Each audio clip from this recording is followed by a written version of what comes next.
Yo, what is up, guys? Welcome to the Tony and Dakota podcast. Today we have a local guest that Tony is going to introduce. This is Jake McAfee. He is the main dude at McAfee Home Group. If you want to see the properties he has available, it's on myindianahomes.com. I was doing some research beforehand. Did their homework nice. He's with Century 21 Bradley, and I think he still has a pressure washing business as well. He's got multiple things going on, Lucky, Hoosier, pressure washing, as well as I've been seeing his YouTube videos pop up. The YouTube algorithm figured out that I watched like the majority of his hot wings video. Thanks, man. man. Went around You to hung in all there of the for the different. majority? Yeah. That's what I'm talking about. Until the very end, I was actually a little bit upset with you, Jake, because I wanted some controversy. I wanted you to tell me which wings were the best. I know, and I used to do that when I first started making videos. I did do that, but then I felt bad because I'm like, if somebody has a great product and I'm having them finish last in a video, and they're a local business owner, I know it's kind of a cop out, but I didn't like doing that, so that was why I got away from that. So you lived in Florida for a bit.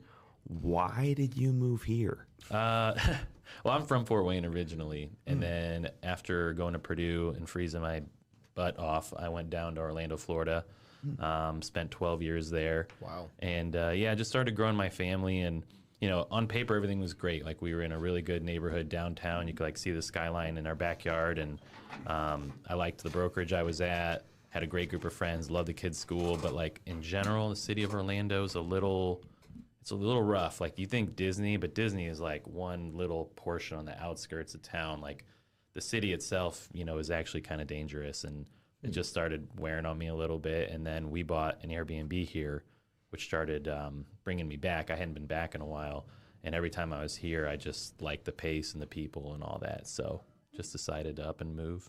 What got you started in real estate? Did you start in real estate when you were in Florida?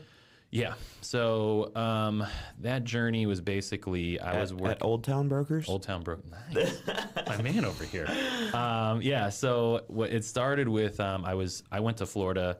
I graduated from Purdue with landscape horticulture and design. I was working at some resorts, which ironically my wife is staying at right now. My kids, the same resort I used to manage, and it was a lot of work for not a lot of money. And so I hired a guy who had his own business in New York. He was only there for he was a purebred entrepreneur. He lasted like 2 months with this company and was like, yeah, no. And he started a company that would clean out and maintain foreclosed homes back when the market crashed. So in March of 2009, which was the lowest month of the stock market, I quit my job. Wow. To join him. I couldn't even I actually didn't even know what a foreclosure was, but I just liked him and I liked his vision, and he's super aggressive. And we set up shop in Phoenix, Arizona, Tacoma, Washington, and did work in like DC, Baltimore, Charlotte. And we would basically, our job, we were contractors. So the asset manager would hire us to clean out homes for the bank, like Fannie, Freddie, all those, and then get it ready for sale. And so we did that for a couple years, and it was good money, lots of traveling, which I enjoyed, but it just was really dangerous. And so I got to the point where I was kind of getting sick of it. And I had bought a house in 2009 and 10. I bought a house and a condo. So I started kind of just tracking prices just out of curiosity. And I was pretty green on real estate. I didn't really know even what that word meant. And so that one thing led to another, and I wanted to get out of that business. So my friend and I flipped a house. That was my first listing. And then we just were kind of off and running with selling. What was dangerous? So my job was to be like, when a house was foreclosed on, I would be the first one in the door. So I would drill the locks and never know. That could be a whole pod in of itself. I mean, we're talking like houses full of dead animals, squatters, buckets of feces where people have been living there for months. And I'm in these like rural, sometimes in the mountains, sometimes in the middle of the desert. It's like, I never knew who was waiting for me, and so, and I didn't have any like protection. People are like, why didn't you carry a gun? I'm like, I don't know. I didn't think about it back then. I'm like, I probably should have, but jeez. Yeah, it was pretty wild. So then I would get the crew, like we'd have a bunch of crews. So we would figure out like what crew needed to go and get all the stuff out, get it cleaned, and then get it ready for the agent to list it. We just had two like that actually. So this morning, sent somebody over to look at a property. Dog in the downstairs, supposed to be vacant. Then Connor, actually our project manager, went over to go look at a property that we already closed on. Apparently the guy killed himself inside of the property. So I was like, dude, yeah, when you're dealing with houses and stuff, it's so crazy. And I can't even imagine the foreclosure part? Because I feel like, did you ever encounter any mean people or upset? Not really. I mean, there was one house, I was in Phoenix, and it was a hoarder house, and I went in, and I'm like, stepping on all this stuff, trying to wade through it, because I had to get pictures to show the bank, like, A, I was here, and B, here's what it looks like. Because it was very, very time sensitive. So I was rekeying like 10 houses a day. Oh my gosh. Yeah, we were rocking and rolling. We were knocking out houses like crazy. And I had a guy turn around, and all of a sudden there's this super creepy looking guy standing in the doorway, and it was the only exit. And so, I mean, the garage was like on the other side, but he was between me and the garage too. And I was super freaked out. He eventually left, but then the feds came looking for him the next day when our crews were there, and they like described him, and it was like this guy. And so no, never like. There was a couple times squatters were there, and I just bailed. I had one weird one. I was doing a eviction. So evictions are, I think that's what it was called, evictions, with the sheriff there. Yep. And it was crazy. Like all the neighbors, it was a really rough neighborhood in Florida, and all these neighbors started coming out and kind of started chirping at the cops. And I'm like, I have him with me, so I'm like, I'm not nervous. And he's like, hey, can you hurry up? And I was like, wait, are you scared? I'm like, do I need to be freaked out? And so we get in there in the house, and the whole wall was all bees. Like the bees had turned an entire wall into a honeycomb. What the heck? Yeah, and so there was like thousands of dead bees on the ground. It was a really weird, and I just got in and out. But no, luckily, thankfully, like nothing. Anytime I'd ever seen squatters or anything, I would just leave. I'm not gonna like confront anyone or anything like that. It was, don't pay me that much. So, so I just got out of there. Jeez. Yeah. So so that got you started into real estate kind of, because you started to see these properties. Did you know about the like buying and holding, or did you know about flipping, or did you ever consider being a real estate investor? Yeah. So that's kind of what started happening. Was like I bought my first house. It was a foreclosure, really rough. I remember my dad was laughing after he bought it. He's like, I thought you made a massive mistake, because it was gross. It smelled. That's kind of what we wanted, my wife and I. And so we made it our own. Then I bought a condo, and the problem was that I didn't understand. I was just so naive, and I didn't understand creative financing. I didn't really understand financing. And so I saw deals like everywhere. I mean, I could just go on and on about how many amazing deals I saw, and I'm like, I didn't know how to move on them, and so, and I was really big into Ramsey at the time. So like I paid cash for the condo, and I was trying to save up cash for another one, which was taking me forever. And if I had it to do over again, I'm like, gosh, I saw these deals. I just didn't know how to execute. So yeah, I wanted to. I just didn't know what I was doing. So you were with your to-be wife then, and then did you guys move to? Did you start your family in Florida and then you moved to Indiana? Yeah, we had our third child, and once we had our third child, she was ready to stay home, and she had a very successful sales career. I mean, she was like crushing, and so it was not an easy decision. Like my business, I was 7 years in, 6-7 years in selling. So I walked away from, 6-7 year sales career. She walked away from a nice sales career and just completely started over from scratch in 2019 here. What was she selling? She was a recruiter, like staffing. Okay. So like mostly IT, but she was a natural. Like there was stuff that I was learning that she had been doing forever. And I'm like, why didn't you tell me this stuff, So you guys moved to Fort Wayne, and then what does it look like for you being a realtor? Do you still have a focus on like lifestyle design and that sort of thing, or is it sort of a struggle to like stay 100% in your relationship and 100% for your kids and give being a realtor 100%? Do you struggle with that, or do you feel like you've perfected it? I don't feel like I struggle with it, but I also don't feel like I perfected it. So this is something I actually talk about a lot. I think that work-life balance is like a made-up term that creates stress for people for no reason. And no offense if you guys are like big on that, I don't know. But I feel like what work-life balance is, to me, it's a reflection of like times are so good right now. Like we don't realize how good we have it right now. Like, as Americans, and I think that, so now we have the luxury of sitting around and thinking like, and overanalyzing, and then we start thinking like, am I working too much? Am I not there for my kids enough? Am I not doing this? And to me, I just try to do my best and not judge yourself. I mean, I'm very big on Gary Vee, so a lot of the stuff I'll probably say today is stuff I've heard him say. Mm-hmm. But that was a big one for me because I like to work. Like I enjoy it. I get up early. I get in the office early. Like I'd like to stay late, but I still try to be there for my kids. Next week I'm taking a week off to go to the lake with them. So I think you just kind of take it one day at a time and try your best, and also know like if you want to grow a business and you want to have a successful business, it's going to come with some sacrifice, especially on the front end. And you either have the choice of doing it with meaning sacrificing time with others, or you're going to limit your business, and you have to be okay with that too. And, don't vote for other people's taxes to go up. So, are you letting deals fall through the cracks because you don't have good systems in place? We've been there before, and honestly, we've tried several different CRMs, and RE Simply has been the absolute best. RE Simply tracks your KPIs, does automatic follow-ups for you, and even records incoming phone calls. The system is very easy to use, and honestly, it has more features than we even know what to do with. If you're looking for a great CRM, try RE Simply today. Click the link in the description below. Check it out now. I guess that is important too. I didn't think about that. It's like we're worried about, am I spending enough time with my relationship? Am I spending enough time with my kids?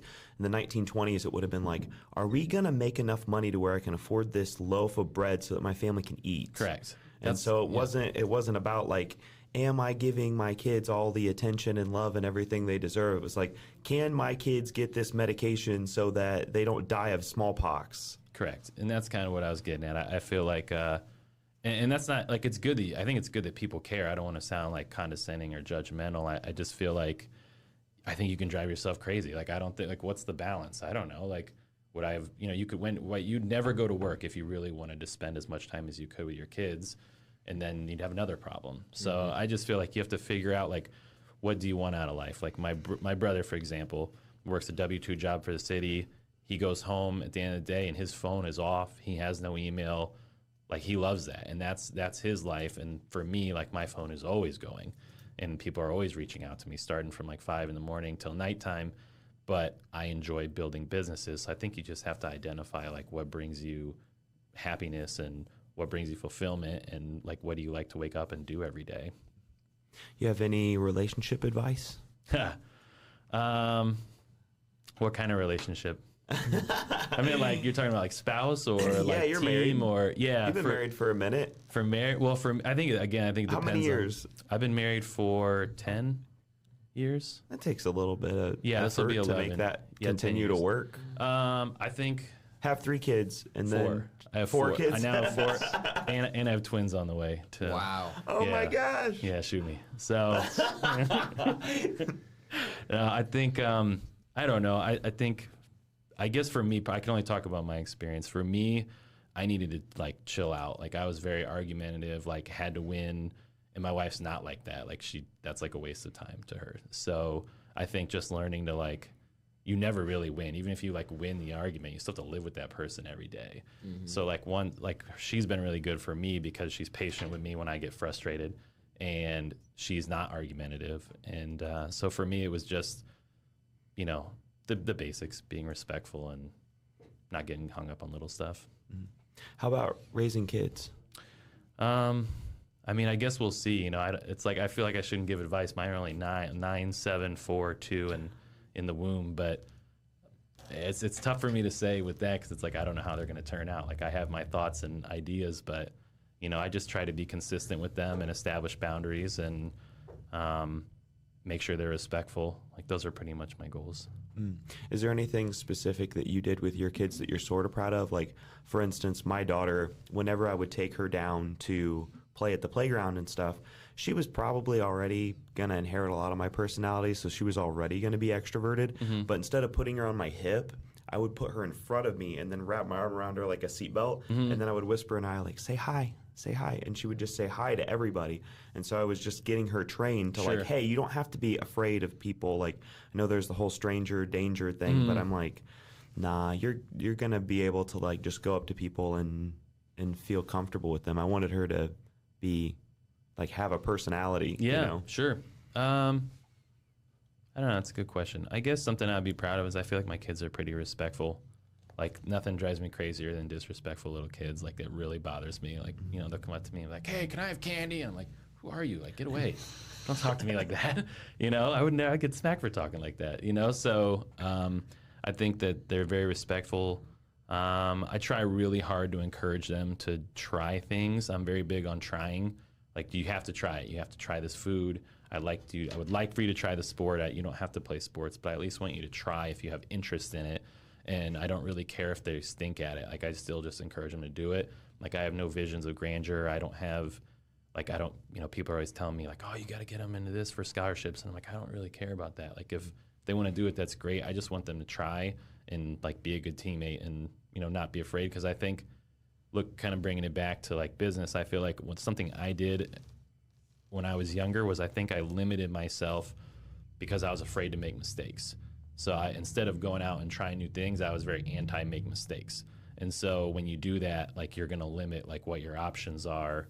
Like you mentioned YouTube videos, and I feel like those have come a long way because I wasn't afraid to make bad ones. And after you make bad ones, then you get slightly better. And so that's what I'm trying to instill in them is, like, just try new things and don't beat yourself up, I think there was some advice that Dr. Matt, who's from neurolinguistic programming, and he said, so the only thing for your children then is to make sure that if somebody's like, hey, you want to try these drugs? Like, oh, my dad said, like, try everything once. That's a good point. So that's a good point. His advice was if somebody ever offers you something to be like, well, you do it, and then I want to see, like, how it goes for you, and then, like, wait 15 minutes. Then if they still look functional, like, then maybe you could try it, or just take a look at them, and if they're, like, acting real crazy and stupid and all kinds of stuff, like, you'll know that, like, oh yeah, I don't want to look like that in front of all these people that I don't know or just met. Or I guess I wasn't applying that philosophy to drugs. I was thinking more of, like, life experiences, which I guess drugs technically are, but that's a different route, I guess. And then it's interesting too, the fixation on sports and the fixation on scholarships and, like, those sorts of things. Why do you think that you're not as bought into that as other parents? I don't know. I mean, sports was like life growing up for me. It was like travel baseball. It was football, travel baseball, and basketball, and then in high school, football, baseball. And I liked it. I mean, baseball kind of played some mind games with me, but I don't know. I guess I'd like to think it's just because I'm, like, pretty secure and happy with who I am, and I'm not judging other parents, but I have met people who I feel like are pushing their children so that they can tell other people, like, hey, my kid's this, my kid's that, and I don't really see it like that. I'm just trying to raise people who give more than they take, and they're, like, a net gain for society. Like, that's it, really. Like, that's, like, really my only standard. Do you enjoy golf? Yeah. I play a lot of golf. I was gonna say, I thought I saw some stuff on your Facebook about you being. Are you a good golfer? I'm okay. I'm getting better. I've gotten a lot better since I moved here because I have a membership now. This year, I'm gonna try to play as much as possible because with twins coming, this might be my last hurrah. So, but no, I like it. And then you seem excited about Fort Wayne, or at least you give the illusion on your feed. What's so exciting about Fort Wayne?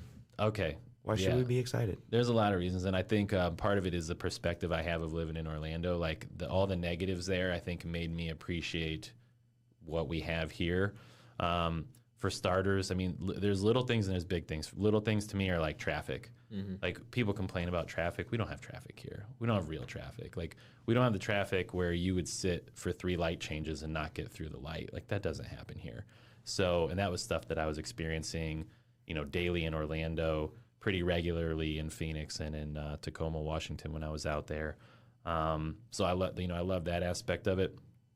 I feel like the culture here is very respectful. Like, not to say that there aren't, like, jerks. There's jerks everywhere. But I'm talking in general. Like, you go to a gas station and your interactions are pleasant. Even the agents I do deals with here, it's different. And I'm a big fan of the people. Like, where I live now, I live out southwest, and I used to live in Orlando, and I'd see all kinds of nonsense. I had a homeless person throw a bottle at my car and then have to explain it to my kids. I was just driving by, and they just fired a bottle, and they're like, "Dad, why'd they do that?" And I'm like, I don't know where to start with that, but it was a long line of bad decisions. But and now I, like, drive through the woods to get to my house, and so for me, it's I feel like it's very family centric, and not that we didn't have good friends down there.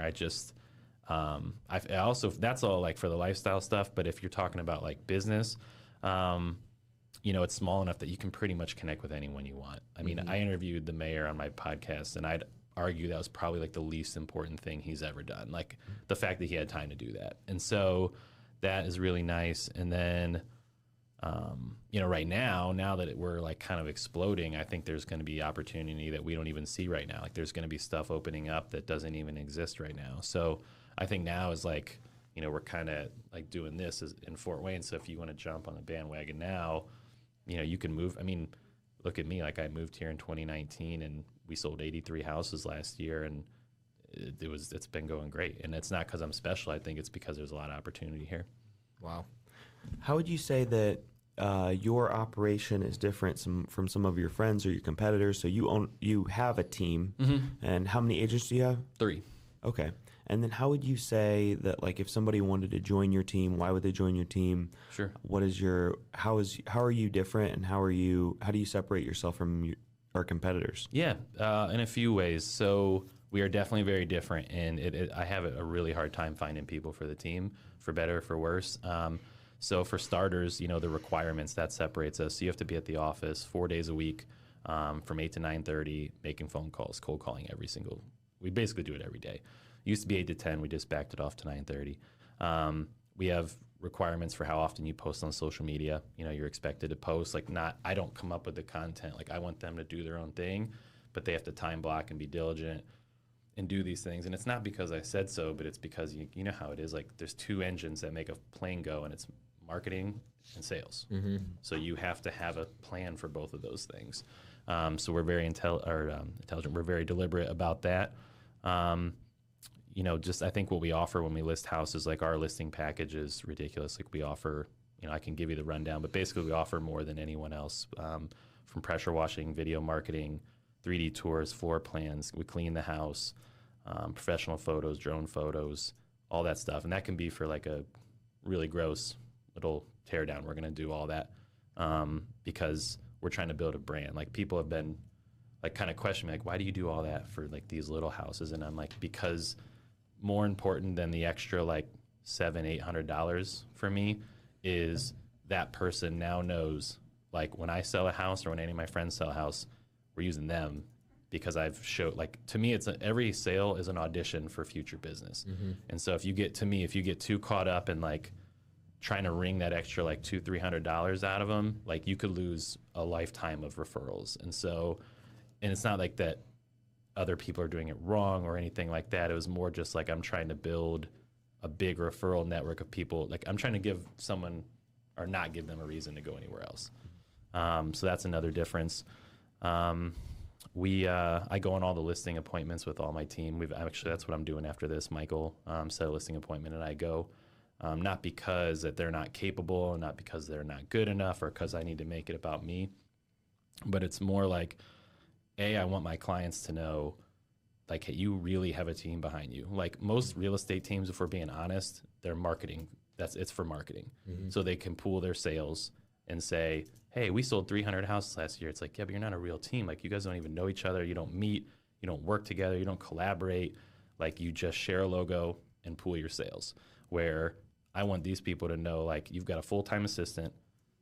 Michael's going to have me in the background, with 11 years of experience. And then he's like a young hustler who's going to get after it.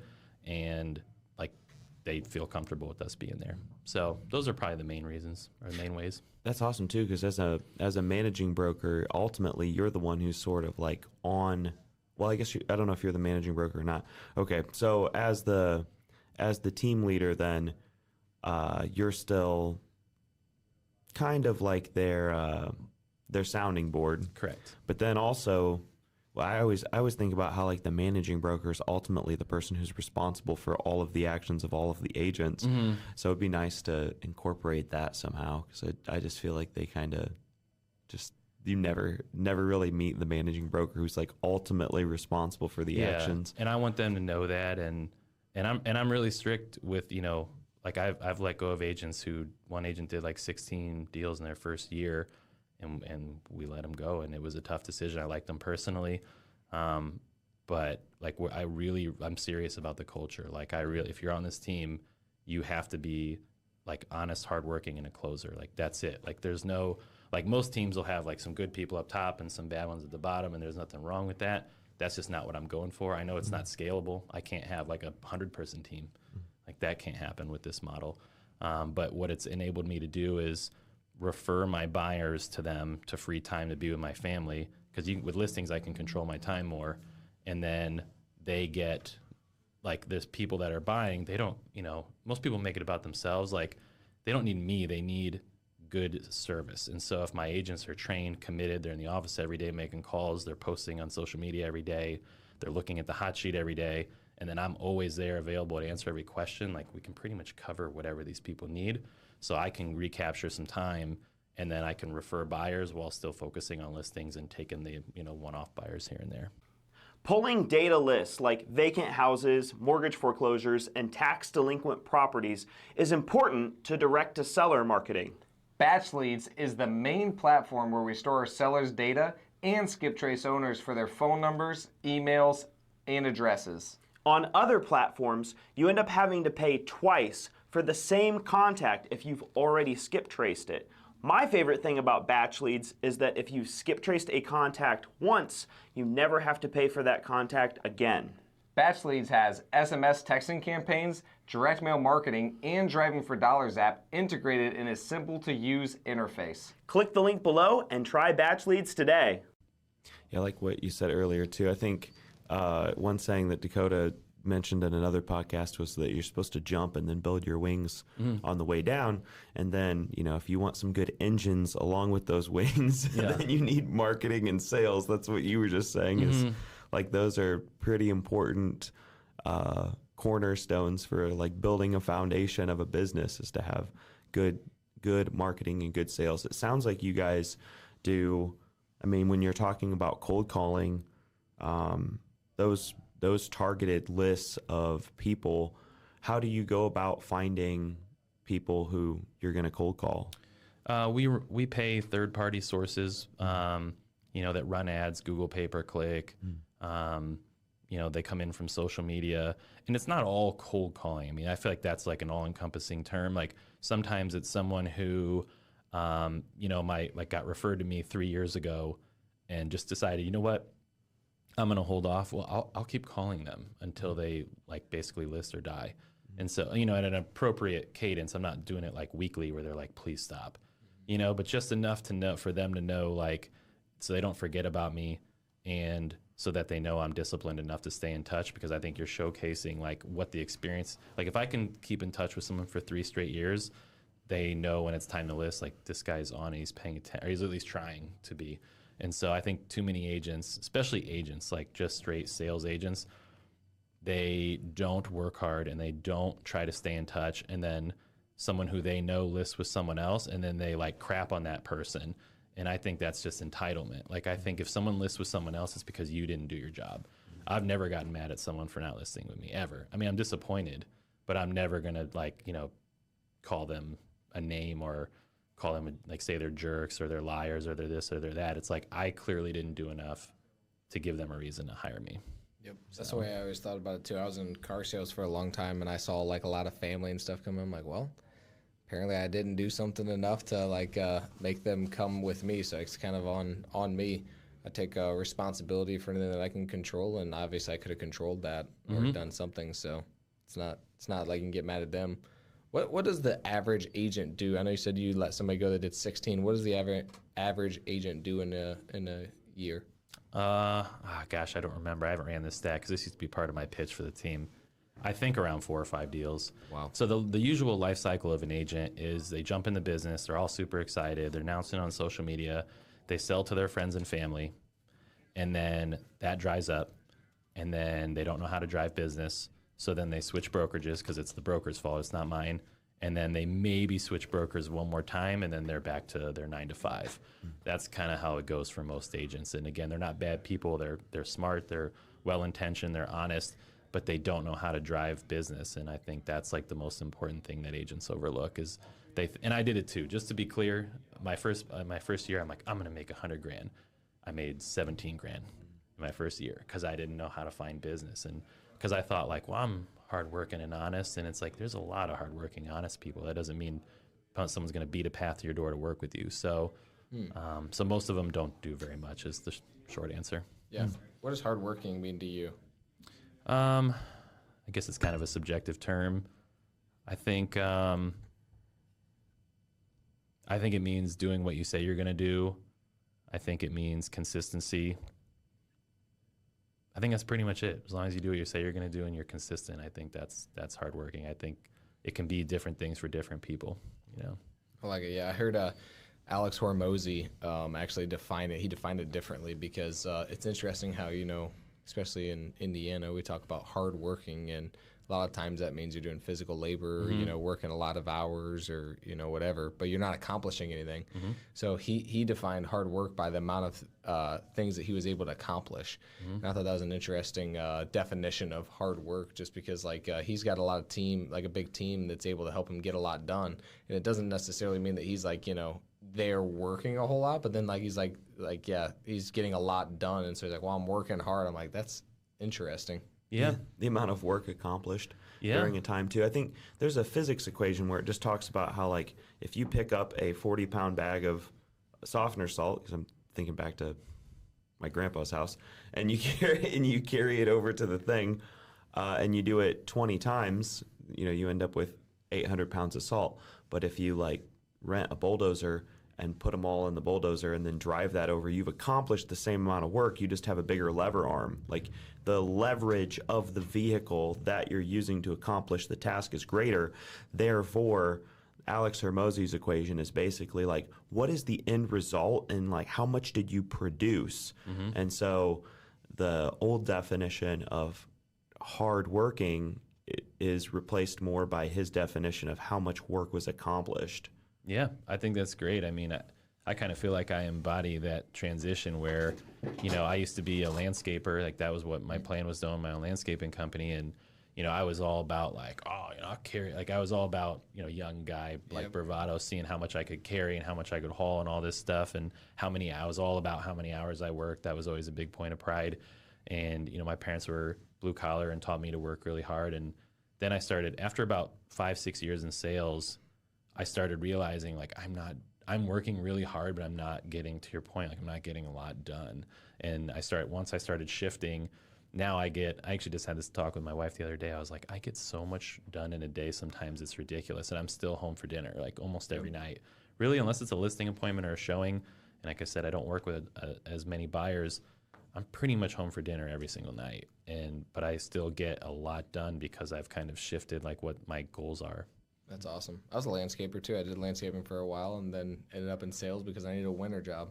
Yeah, that's great. Yeah, so that's what brought me to Florida. I went to Purdue, then went down for landscaping, did the resort thing. And like I mentioned before, it was tons of hours and lots of stress. And I was making like 40 grand in Orlando, Florida, you know, and it just wasn't adding up. And that was when something kind of had to give. But I still like it. I landscape my house, and it's just something I enjoy. Yep. I miss it sometimes, just like going outside. Then I like to mow, and then I always make the nice stripes and stuff. I'm like, dude, it's so relaxing, you know? Like honestly, real estate people, that's what I mean by too, like by hard work is like, I remember when I was landscaping, I saw people in suits and stuff. I'm like, dude, they don't work hard. Like they don't know what hard work is and stuff. And then now I do it, and then now I'm like, dude, it's a different level of work. I'd rather do the physical labor almost, like not rather, because obviously again it's about like the result that you're getting, and like it makes more sense for real estate, but man, it is nice just chilling, like listen to music, podcasts or whatever, and it's like, you know, not having to worry about it. It's just like relaxing. Yeah, the mental stress. I joke with the team, like I have fantasies when deals are imploding of me just on a mower with headphones in, just by myself in a field just mowing. Like, that doesn't sound so bad. But then I think about, like, all right, if I played that out, like, that wouldn't be very fulfilling for me personally. But I do have those moments. Yeah, that's the same exact thing I think. That's crazy. Yeah.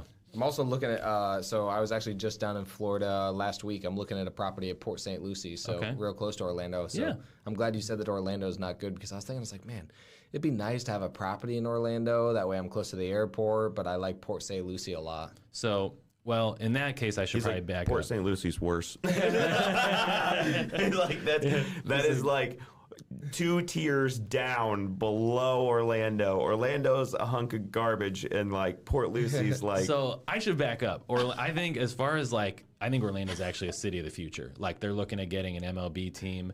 The amount of development, like people are excited about here. This is a drop in the bucket compared to what they're doing. Like that was probably, if you're just talking business, probably one of the dumbest moves I made leaving, because it's so transient. There's like so much business. It's probably not a bad place to invest, honestly. I just didn't like. I just personally, it was more like a just me thing than the like city itself. Like I actually think they're very forward thinking. Like they're kind of like Vegas. I like kind of compare them to Vegas, where they've like shifted. You know, Vegas was gambling, but now they're like this massive growing city. And Orlando was Disney, but now they're like tech hub. You know, Lake Nona. They've got like all this state of the art tennis facilities, the medical center. Like there's a lot of good things going on down there for investment. I actually would probably look at that. Nice. You still have the pressure washing business? Yeah. Does that actually make money? And do you little bit. sub it out, and then you kind of just make the residual off the top? Or Yeah. I actually have never talked about this publicly because I didn't want people to know that I owned it, but here we are. Please don't call me if there's any problems. I didn't want people to know.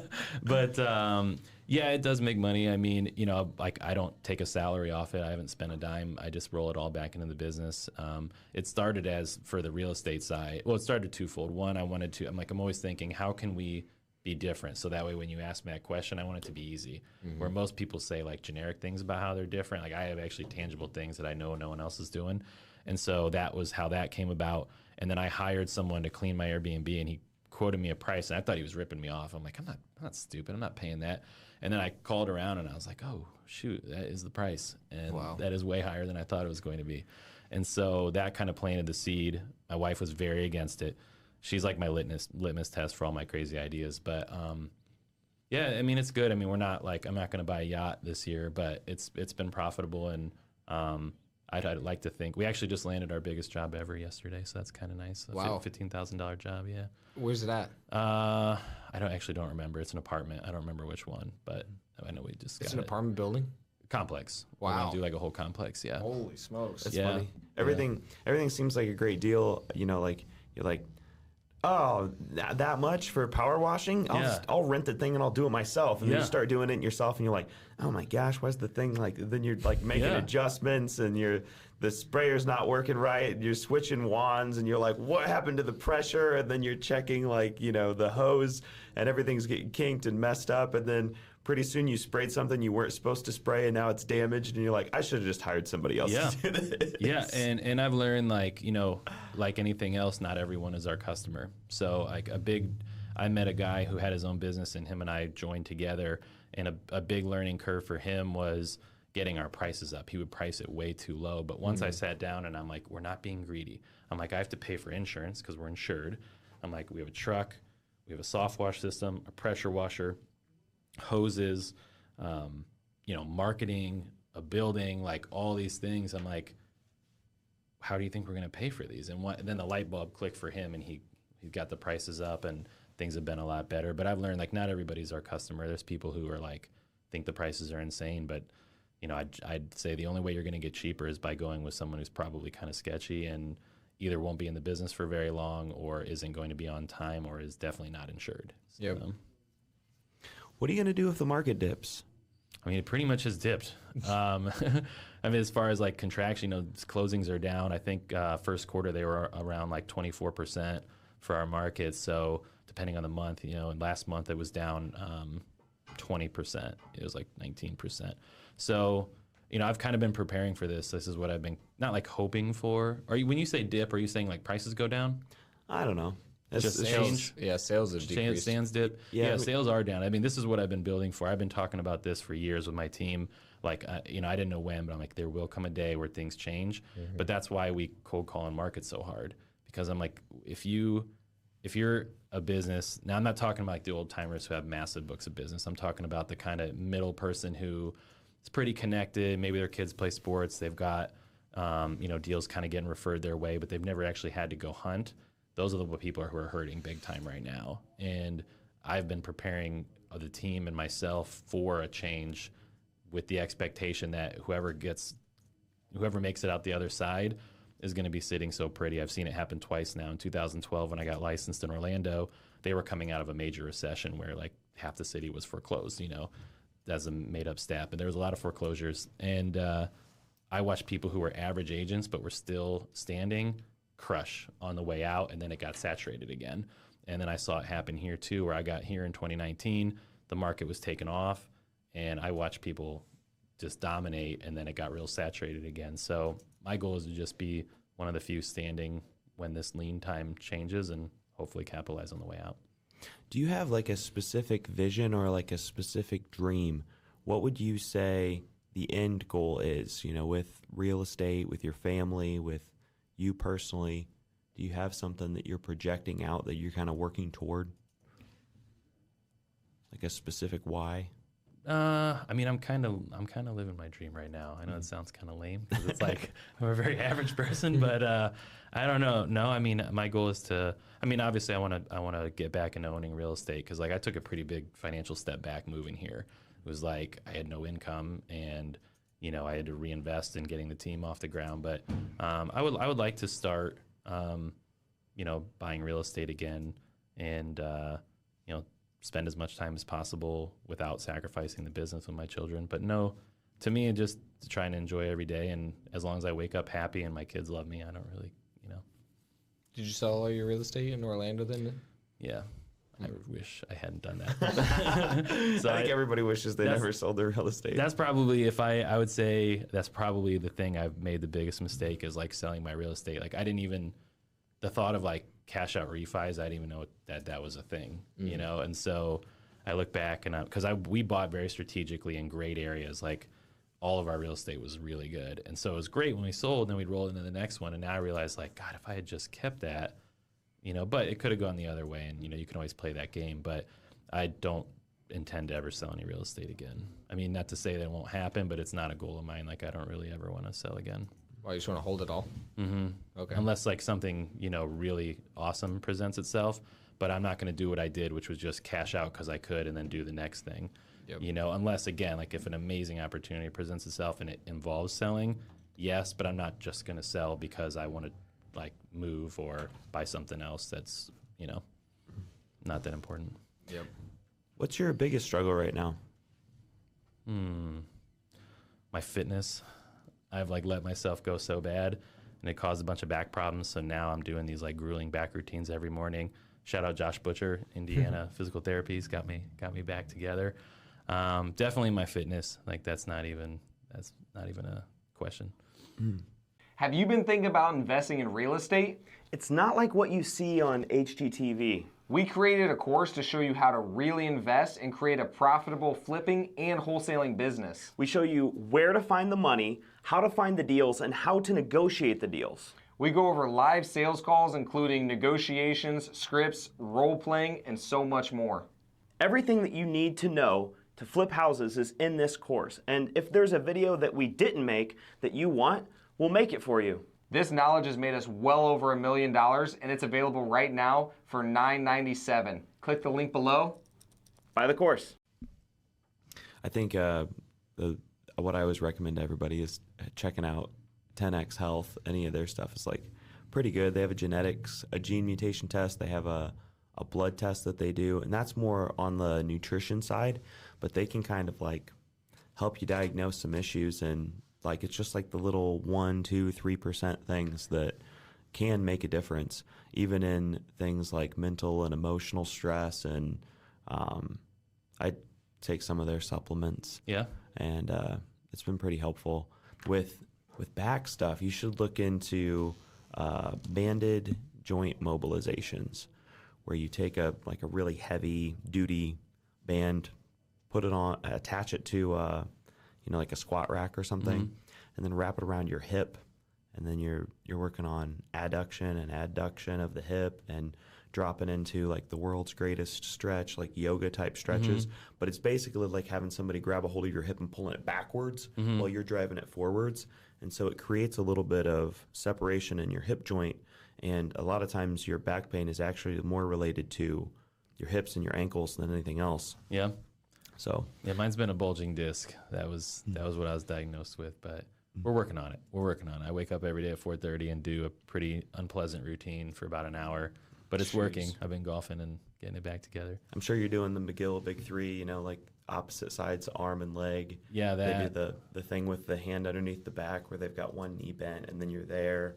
And then there's another one on the McGill Big Three. That's all stability type stuff, but then there's also the more dynamic stuff like those banded joint mobilizations. So the physical therapists it's not like in their textbook kind of thing. Yeah. So it's not something that they learned in school, but like those are a game changer for me. I had a stress fracture on the right side, L5. Okay. So it helped me a lot. Nice. All right. So what's your best technique for YouTube? Like, what do you do to make your channel successful? I know you said that you just started to see like some upswing. How long have you been doing it for? And then like, what was the tactics that you used? Yeah. The short answer is just intentionality. I think before I was just throwing it on YouTube, and up until I think probably November is when I was like, I need to shift off Facebook and get more into YouTube. So I think it was, like a lot of little X's and O's was part of it, tagging videos, having the next video pop up. I didn't have any of that. I was just literally throwing it on there, and whatever happened, happened. I think trying to put yourself in the mindset of your consumer. I think too many people post videos because they want something out of it. And I'm not saying that's wrong or bad, but I think people are very tired of being sold to all the time. And so I try to just make something that's going to be interesting for people or informative, one or the other. And then if they get something from it, I didn't make a sale out of it, and they aren't necessarily going to call me to list their house, but at the very least, they at least know who I am now. Mm-hmm. And now they're in my world, and then I can mix in solicitations occasionally versus like just constantly beating people over the head with like buying your stuff, you know? Like Grant Cardone. Yeah. But I mean, he does this thing too. So this is just my strategy, and I'm like new to it. So I don't want to like there's people who constantly solicit and are selling way more than I ever will. So I'm not saying like they're wrong and I'm right, but since you asked me, that's just my strategy, is to try to be interesting and informative and, paying attention to the format. I was making golf videos that were like super long and boring. And then we made like a short, fun, snappy one that did way better than all the other ones. So just like trying to figure out like, all right, what's working and what type of format do people like what do people want? I like it. What is your favorite, best, or most interesting failure? I don't know. I haven't had anything like too catastrophic because I think I played it so safe when I was younger. I failed starting a media company, although I wouldn't even say I failed. I would say it just got stalled out for right now. I was trying to start, because people are always, what they're doing is they're calling Dustin and they're like, can I have a Jake McAfee video? And he tells me that because he knows it gets me going. So he likes to get me worked up. So I was like, I need to start offering this service to people. So I was putting those pieces in place, and it ended up not working out for the time being. I'd like to revisit that. Probably, I don't know. This was maybe not exactly what we were going for. I probably could have been nicer to people when I was younger. I think like I didn't realize the power that words held. And so I think that maybe I was a little bit of a jerk to people when I was younger. So that would probably be a big failure. So what would your advice be to your younger self? I know you said you played it too safe. Like, what would your advice be to yourself now, or to anybody else who's like, listening to Dave Ramsey and like scared to take risks and everything like that? Mm-hmm. Yeah, that's a good one. I would say like, because I have this talk now with agents who are like scared to really get going or scared to call people. I was talking to a friend of mine who's a new agent, and she was afraid to call for sale by owners. And I was like, this is like a little bit meta, but I feel like our brains aren't really wired for like the modern society that we're in. Like we're wired to keep us alive, right? Mm-hmm. And so, don't eat that berry, stay away from that giant cat, like that type of stuff. And those fears kept us alive. But now in our modern society, like we're so insulated and relatively safe. Like you can get in a car crash. Yes, there's bad people, but on the day to day, you don't really face a lot of danger. And so like, I feel like our brain and our body is telling us not to do things because it's trying to protect us from a problem. Mm-hmm. And like, there really is no problem. Like the worst that's going to happen is that for sale by owner says no, or like your business fails. Like who really cares? And so then, you know, like we talked about Gary Vee, like I think like he's been amazing for my life. Like he was the one that got me out of like that mindset of like, who cares what your parents think? Or, you know, my parents are great, but I mean, like, you know, if people are, other people's parents are critical, or your cousin or your best friend or like any of that, like there's really no downside to trying, you know? And then even when you go do something and you didn't, you know, it didn't work out, you ideally should learn something from that, as long as you're keeping your mind open and not making excuses. So I think that was a big thing. Like even just the way I played sports, you know, like when I played basketball, I was always like defense and don't turn the ball over. You know what I mean? I know it sounds silly, but that's like the way I did it. And like, if I look back, I'm like, I probably could have scored way more if I had like tried to do that, but I didn't even try because I was so afraid to make a turnover. Like, and then now I realized like, well, if I score an extra 15 points, who cares if I had 2 turnovers? Like the net was so much better that it doesn't actually matter. You know, kind of Gary Vee talks about, if you're juggling a lot of balls and 1 drops or 2 drop, like who, like, because I've had people tell me that, like, you know, the media and the pressure washing and real estate and stuff, and they're like, you're doing too much. And I'm like, well, I don't care if one fails, because ideally I should have the other ones that work, you know? So that would probably be it, just trying more things. What do you think, like switch that mindset for you then? Like, why do you think that you were that way? Do you think it was like programmed from school, parents, like other people? And then what made you actually make that shift where you're like, oh man, if I would have just shot the shot more, like I would have made more shots? Yeah, I think it was probably school and parents. I mean, first of all, school is based on punishing you for mistakes. You make a mistake in school, you get a bad grade. That's your punishment. And so I think that's part of it. And also my parents, you know, my mom lost both her parents when she was a teenager. So she hadn't, you know what I mean? So she was raised, it was a tough go for her. And my dad grew up dirt poor, 1 of 9 kids, over by precious blood. And so they were, you know, they were like, taught me like, take the steady thing. And, but luckily they, you know, I wouldn't say they hindered me. I mean, they gave me the basis of like, you better outwork everybody, no mistakes. Like, you know, like you not feeling great today, but you're here. Like that came from somewhere, you know? And I feel like I was kind of raised like that. Like, don't get other people sick, but just because you're not feeling your best, like get up and go, you know? And so they gave me that. I would say that's probably where it came from, was just like clinging to what you have for the safety, and then, you know, and the effort of avoiding like something catastrophic. Yeah, that's an interesting thing that I always think about too, is like everybody's at that point at some point in their life. And I've talked a lot to my sister about this, of like, man, everybody has money problems. Like everybody struggles with money. Like we're struggling with money in a way. And like, you know, we have a lot of properties and like, you know, net worth is high, but then whenever you're doing deals and you're growing your capacity, guess what? You have money problems. So it's just interesting how it's like always there, no matter what level that you're at. So yeah, I thought that is, interesting. I figured I was going with it because my brain's not working. Well, I think too, like, again, you know, I think a lot of it is people are really hung up on perception. Yeah. And I was too. Like everybody likes, like, I don't care what people think. It's like, yeah, you do. And I think a lot of people don't, myself included, was like, I didn't want the shame of a big failure.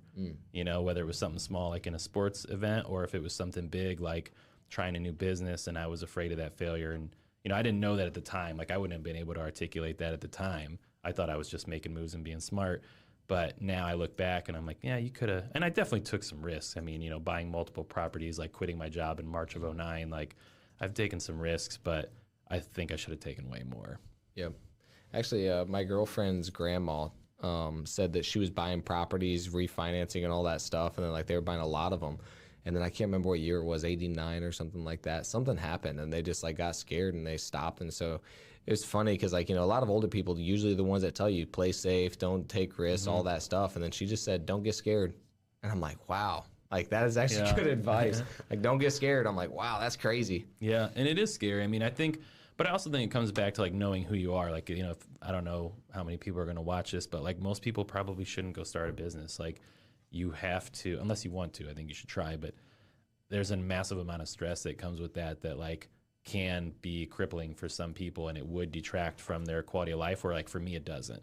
Like for me, I just, stress comes and goes and I just wait it out. You know, I've learned, like it's something I've learned to just manage, where I'm like, all right, like even right now, like we were talking about the market going down, you know, my income has gone down. I let go of some people on the team.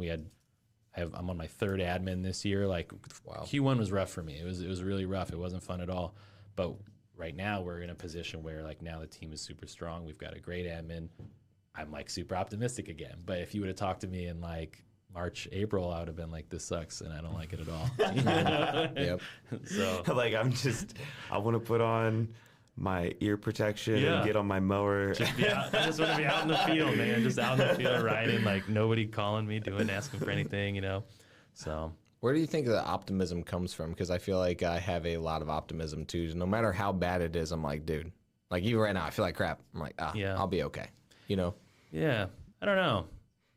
I really don't know. I mean, I guess I just try to look, and I consider myself a fairly pragmatic person, and I just look at like really how good we have it. Like if you compare, like if you go online, you can find your set of negativity. But I feel like if you look at like any time in life, like our medicine is so good, like our interpersonal, you know, even race relations, people get upset about that. But I'm telling you, like I see interracial friends and relationships, and I just think there's money everywhere. I mean, you guys are pretty young, and like look at the business you started. Like, I'm not discrediting. I'm saying like the opportunity. The opportunities there for is everybody. there for anyone. It's not like you guys went to Harvard and had like elite parents or anything like that. It was like you just were hardworking and said, let's go do this.